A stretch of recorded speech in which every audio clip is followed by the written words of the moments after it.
Hello and welcome to Coffee and Calm with Amanda. Real talk for homeschool moms who crave coffee, peace, and permission to break the rules.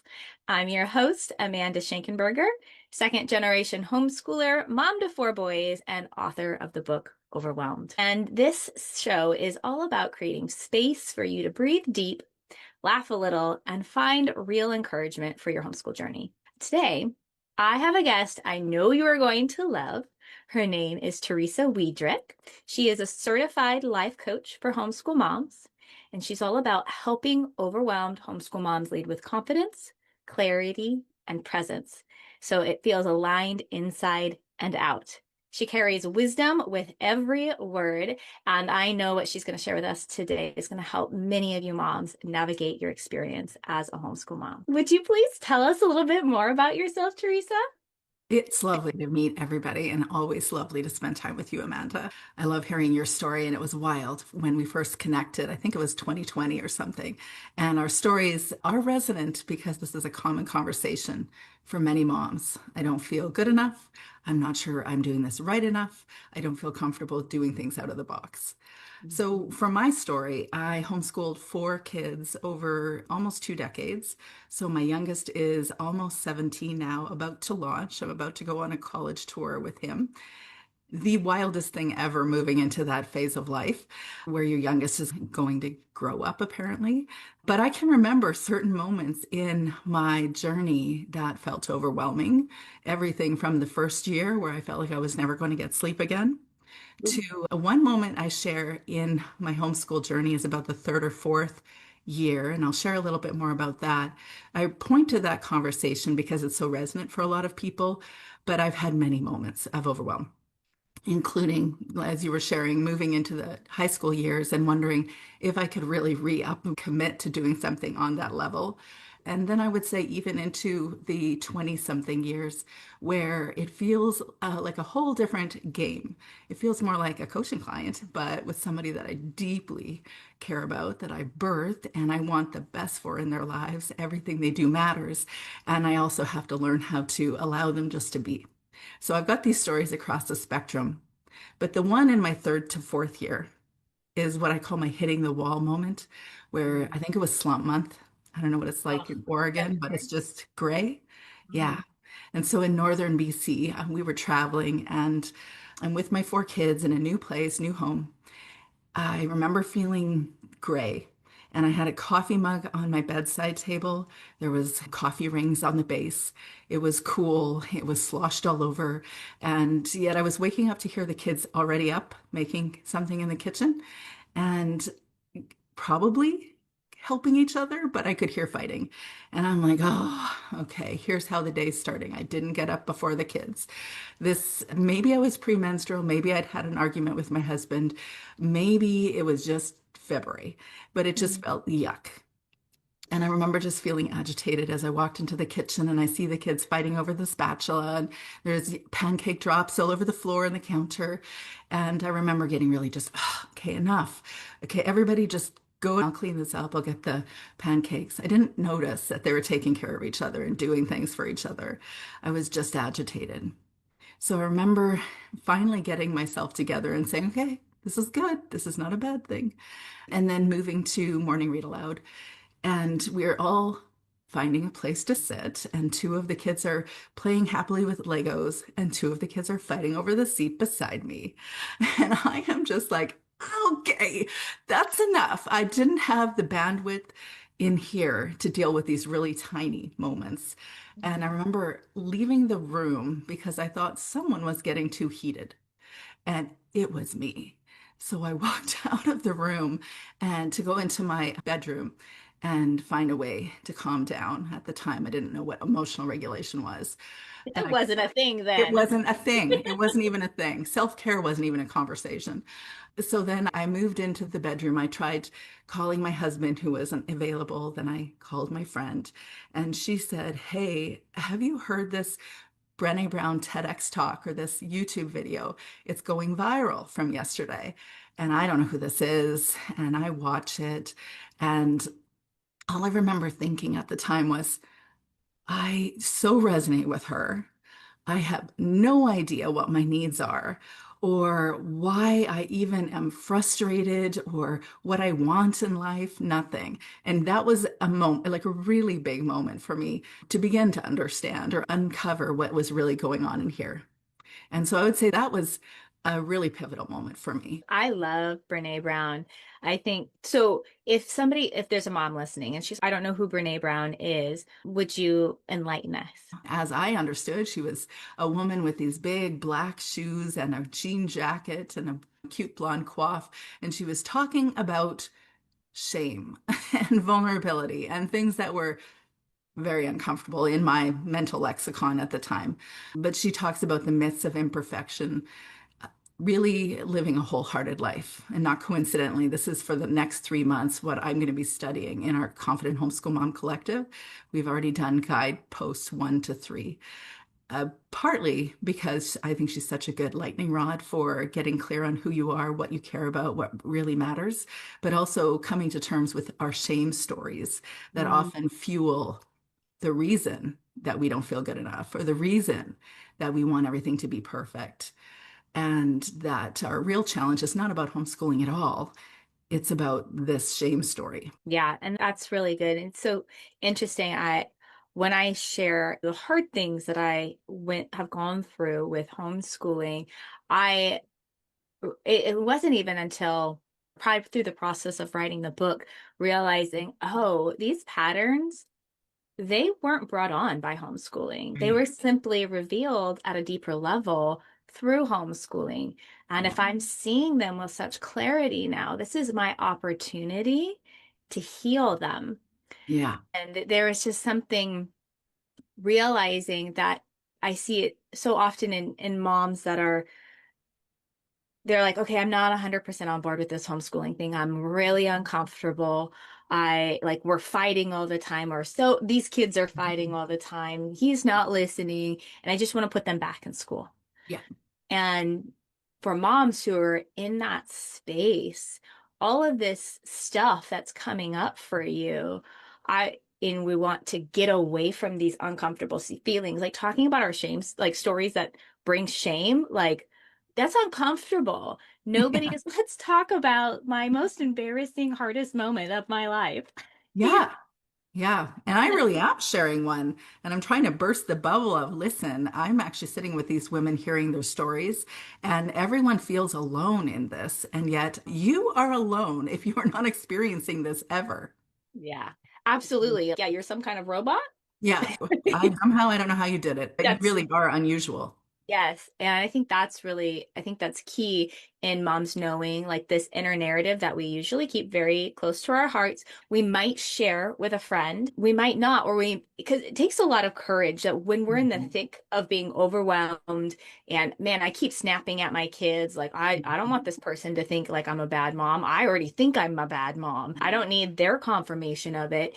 And Yeah. maybe, just maybe, we get brave enough to share a piece of it and we're homeschool moms. Somebody runs in the room, "Hey mom, I need this." And so it's not easily facilitated, period. Like period. But exponentially so if we are only seeing our other mom friends it with our kids around because it's easy to be Mhm. interrupted and it's so hard to be brave. And it makes sense why we feel alone in this because also it's just Mhm. not Yeah. stories.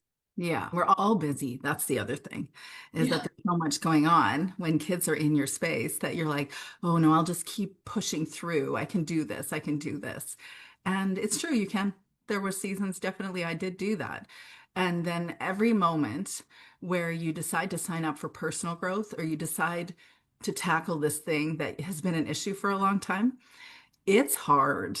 It's not pleasant. It's not pretty, but it's your first step to releasing whatever that thing is. I Coffee. think that, oh, go ahead. Yes, coffee. Oh, are you drinking coffee? I thought you were a tea drinker. Mhm. No. I mean, Oh, in the afternoon, okay.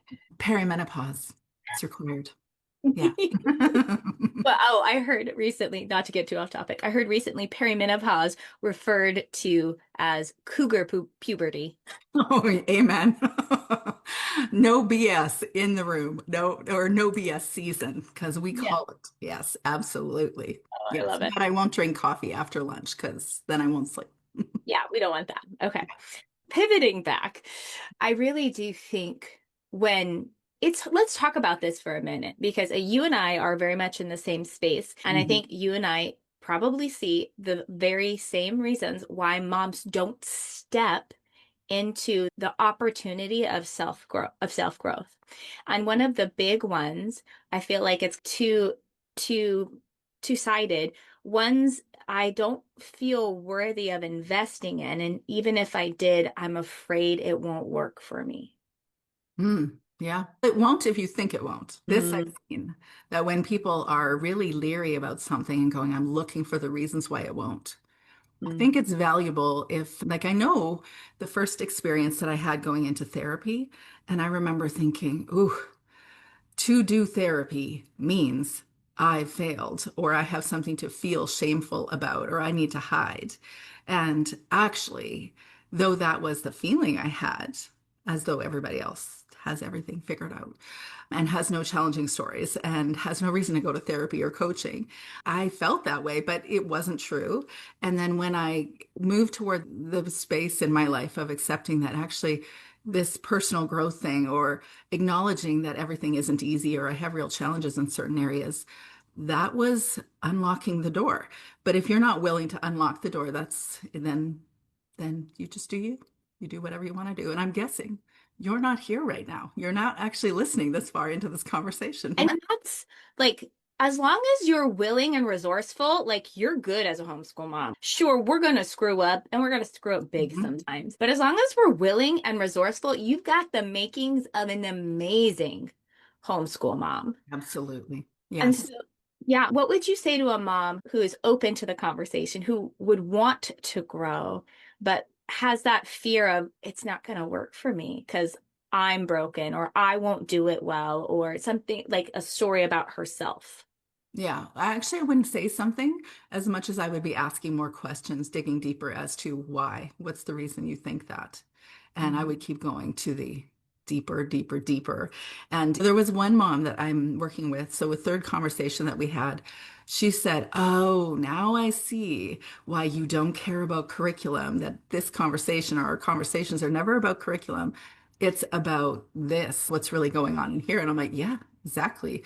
You could do any curriculum. I will tell you, and I'll just give a teaser. I won't even say what it is, but I have noticed that there is a certain method that elicits more conversations with moms in general, that when they are more structured or more tightly structured, they tend to be more likely to have conversation with me because they are overwhelmed and because they are just trying to get all the check boxes and it's not working. But it isn't about curriculum, and it is always about whatever's going on in here. So to me, I wouldn't actually say something specific. I would just keep asking questions until we got to the root of why not? Why can't you go in this direction of growth? Why Yeah. don't you think you can do it? Yeah. I think that's really good. And I think being able to offer that, just even that clarity to somebody is huge. And hopefully at some point, not completely removing the obstacles, because sometimes we have to climb over these things and we're like, I have to do it scared. What would you say as far as overwhelm? You said Brene Brown helped you a lot. Just her process. If you could recommend one of her books to somebody, which one would it be? So many books. You get me pinned down on this one. But I would Yeah. say probably because I'm focusing on it right now, The Gifts of Imperfection. Okay. That one right there. Yeah. And what about that book do you think meets a homeschool mom's heart where it needs to be met? It compels her toward wholehearted living or wholehearted existing. And ultimately is addressing that shame story that we were speaking to before, discussing worthiness and wondering why don't you feel worthy? Yeah. There's so much to unpack in that. It very much depends on where you're at in the homeschool journey. I'm more likely to have conversations with moms that have been 3 years plus in the homeschool journey. But when I work with homeschool moms that are just entering or they're yet to decide whether they're homeschooling, the conversation is around imposter syndrome and whether or not they really can be this role or they really can embody what they need to make sure that what they offer their kids is enough. And that conversation still, I think, is rooted in this worth issue. Yeah, and there's a lot of she doesn't know what she doesn't know also. Yeah. And Yeah. there's an Mhm. educational piece, which is, oh, well, I also understand why we're asking these questions. And but I agree. It's like the moms like hit year 2 or 3 and they're like, I can't live this way. I can't like I'm committed to homeschooling, but I can't go on this way. I've got to do something differently, but I don't know what Right. it is. Then it's time. That's the point. Then yes, do something about it. Yeah, I Because love it. just imagine, like, what is the long-term ramification if you're not doing anything? What And is you, it? oh, What go is ahead. it most afraid of? What is the thing that you're like, ooh, at the end of my homeschool days, here is the worst case scenario, or what's the worst case scenario for my child for their sense of direction after homeschooling? And Yeah. when you look at that, then you say, okay, then maybe you need to work backwards and say, okay, what am I going to do about it? Exactly, Mm. exactly. I know I always tell moms that I'm working with when we get stuck in the weeds, right? But I need to choose the right curriculum or I've got to get this homeschool flow down. I'm like, okay, whoa. Yes, Yeah. and what do you want your kids to say at the end of their homeschool journey? And for somebody who had a homeschool journey that Mhm. started out wonderful, but ended in a pit, like it was not a good ending. And I struggle personally. I'm like, how much do I share? I also want to honor my parents, but it Mhm. was bad. For somebody who had a poor ending to what started as an amazing homeschool journey, I can look back now as an adult. Maybe I wouldn't have said the same thing when I was in the midst of it. I probably Mhm. wouldn't have even had an opinion. I was so like, had so many emotions. Mhm. Teenage girl, right?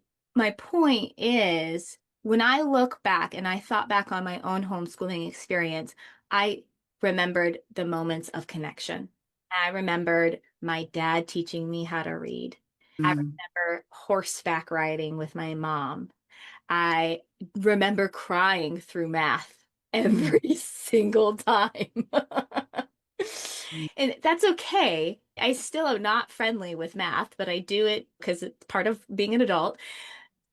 And I'm able to sit and be like, if what I remember were these special moments of connection, that's the legacy I want to leave for my kids. Some of it was learning, like my dad teaching me how to read, and some Mhm. of it was play, going on horseback rides with my family. And so that is the legacy I know I want to leave. And when I work back and I think about that big picture, when I'm in the middle of arguing over like getting math done, choose over math in my house for me. Mhm. I know, I'm like, you know what? We can drop this Mhm. because what I want to leave is this legacy of connection. And connection doesn't mean avoiding uncomfortable situations, but it does mean Yeah. I value where you're at in this moment. You matter more than getting the curriculum done. And that's what I want to leave my kids. And so I feel like for that question, I have that perspective being homeschooled, but as long as you figure out what your vision word is for homeschooling, Mhm. you can do that same reverse process. And that, having coached hundreds of moms at this point, that is a game changer. When you Yeah. know where you want to go, that redirects you like a lighthouse in the middle of the Yeah. Yeah, that connection piece, that is not an overrated conversation. You hear everybody speaking to it and in your soul, like of all the things you want for your kids, it's not to figure out how to multiply fractions or calculus or something. Although two of my kids love it and were trying to convince me in the last couple of weeks that, Mom, it's really not that hard. It's very much like a different way of framing math. You just have to know all the basics first. I'm like, for so many reasons, this is probably not happening in my lifestyle or my life. But I think it's amusing that I birth children that think that way. When I look at those specific moments of real frustration, because I remember having certain ones with kids too, that pushing, which is or was my compelling at a certain point, that I was doing it because I was afraid that I wasn't going to get something accomplished for them, or there would be a gap, or they would be behind, or what would happen if they couldn't get into college because they didn't have whatever. And now that I've got the hindsight, I can see what also happens if a kid, I've watched this with a few kids, including me, if you include me as the kid, when you didn't have a certain level of math or chemistry. I'll just use myself as an example. I didn't before I went into my Bachelor of Science in Nursing. And they said, we have really enjoyed having a conversation with you. We see you're motivated to move into this phase of your life and the reasons you're motivated for that. So we want to open a space for you. We need you to either choose grade 12 chemistry or math for your first year of sciences and somehow accomplish that within your first year of 4 years. And I said, okay. But I was willing and I did really well because I was motivated. So I think there's a lot of fear around various topics. Math is often one, but different conversation points where actually your child can accomplish something later in the future. And so it isn't just K to 12 or until they're 18 that you have a timeline to fix everything and figure things. Yeah. Yeah, I think that's so good because sometimes I think a lot, and this it can happen a lot in the younger years. Oh, we're going to miss something foundational, and Mm. then later on, they're going to be, for the lack of a better word, screwed. Yep. And that's not the case. And I know that because that's my life experience. Yeah. There was Yeah. a lot through the unschooling method that my parents didn't do. Some of it I do regret. I'm like, oh, I wish they would have focused more on this. And I make sure to cover those with my own kids because I know what it's like to go out and get that skill hard won. Right. Yes, I wrote a book, Yeah. but I could not write a paragraph when I entered Mm. high school.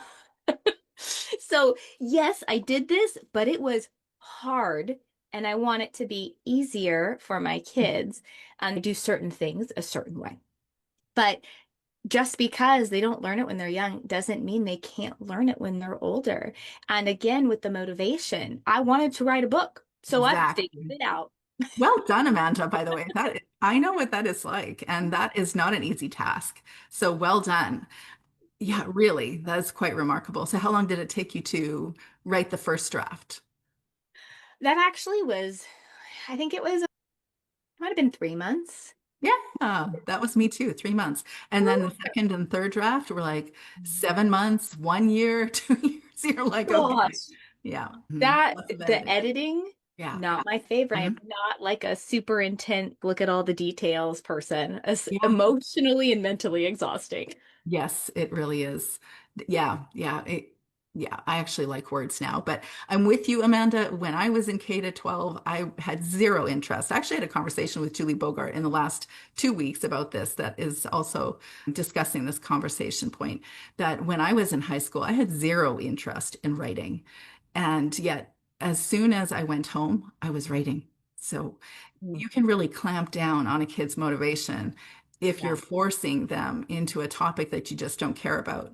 And though I appreciate Shakespeare now, I did not understand why I was analyzing the three witches sitting around the cauldron in Macbeth doing their little chants. I was like, I don't care.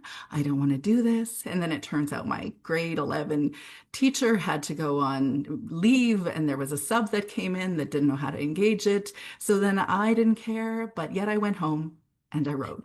Go figure. Yeah. Yeah.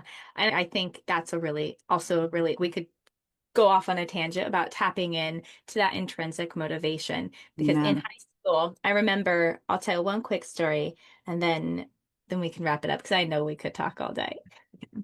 We should do this again. Yeah. I remember in high school, so again, I'm not a strong writer. And I remember freshman year, I sat down with my English teacher and he's like, so, what do you think about your essay? And I was like, I think it's really corny. He's like, yeah. So he was wonderful in helping build my confidence. But then I went into a sophomore high school, sophomore English, and we got a little bit of freedom about what Mhm. we got to write about. It's, And yeah. I was so elated. Our teacher, she put up some ideas on the board. Or you can pick your own topic, but I have to approve it. And I was absolutely in love with my Spanish class. Oh my gosh, eating it up, culture, all these things. And I went, Mrs. Asher, can I write about Mexican Catholicism? And is that different from regular Catholicism? And I said, oh, yes. And then, da, da, da, da. She's like, okay, just cite your sources. And I don't remember what I wrote in that essay, but I remember going to the library and opening these old books and smelling these old books and like learning citation. And I loved writing Mhm. that essay because it tapped in to what I was excited about. Mhm. It made a huge difference. I don't know what grade I got, but I just remember that experience. And Oh, I love that. Hopefully, your parents gave you a trip to Mexico to do some deep research. I Just, did go to Mexico shortly did you? within I a love it. year for a missions trip. But yeah, oh man, that just lit me up as Mhm. a young writer. And so I 100% agree about the intrinsic motivation. Again, we could continue this conversation for a long time, but if moms are really enjoying what you're sharing, your approach with weaving in Brene Brown into homeschooling, where can moms learn more about you? Well, you're welcome to sign up for a free homeschool or aligned homeschool reset conversation, which you can find on my website that I started way back in my early homeschool days. And I called it exactly, I'll give you the name. The name reflects what I really hoped for my homeschool, for my life at the time. It is Capturing the Charmed Life. And I learned that you can indeed turn your challenges into charms, but there is no perfectly charmed homeschool life either. Yeah, absolutely, absolutely. I'll link that in the show notes so moms can go get that. And if they wanted to follow you anywhere, where was the best place for them to go and find you? I wish I could say join me for coffee in my local small town. That would be my ideal. But I'm on Instagram and Facebook. Instagram, Homeschool Life Coach. Probably that's the easiest place. Just DM me, say hi, because I am on the other side here, a real person that really will engage you, like a real homeschool mom. Yeah, yeah. Teresa's great. She loves her community. I I am do. so honored to have you here. Thank Thank you. you. Thank you for having me. It's a pleasure to be working in this community with you.